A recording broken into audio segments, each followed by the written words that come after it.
को सरकार 30 थरीको कर छ। जन्मदेखि मृत्युसम्म करै कर तिरेछ। न शिक्षा दिएछ, न स्वास्थ्य दिएको छ, न रोजगारी दिएको छ। बत्ती निशुल्क गाडी तपाईहरु सांसद हुनुभएको 74 सालमा हाम्रो सार्वजनिक ऋण कति थियो? 8 खरब थियो गरी गरे। तपाईहरुले संघीयता र यो के प्रदेश लागू गरेपछि आज कति पुग्यो?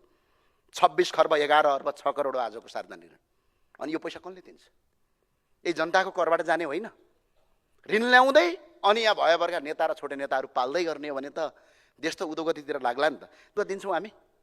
पानी निशुल्क दिइराखेका छौँ, बाटो गतिलो दिएका छौँ, शिक्षा दिएका छौँ निशुल्क, स्वास्थ्य उपचार निशुल्क दिएका छौँ। अनि जनताले चाहिँ कर केका लागि तिर्ने तपाईँ हामीलाई? भने यो जनताको सुविधाको कुरा त यहाँ कतै नीति तथा कार्यक्रममा आएन।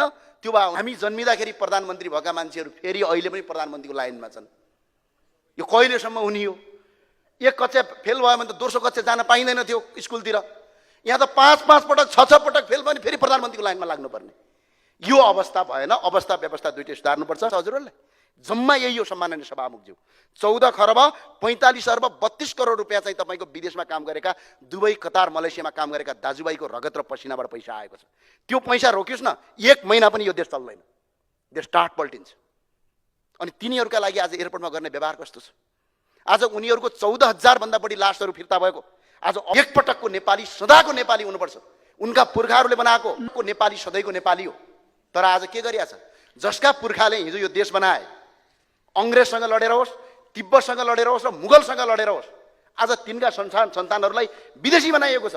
जसका पुर्खाहरू हिजो नेपालका विरुद्धमा लडे, आज तिनका सन्तानलाई नेपाली बनाइएको छ। वंशजको नागरिकता त्याग गरेर। संसारका कुन देशमा छ वंशजको नागरिकतासम्म क्यान्सल गर्ने भन्ने? आज यो अवस्था सिर्जित गरेर नेपाललाई तपाईको गैर नेपाली बनाउन पाइन्छ। त्यही भएर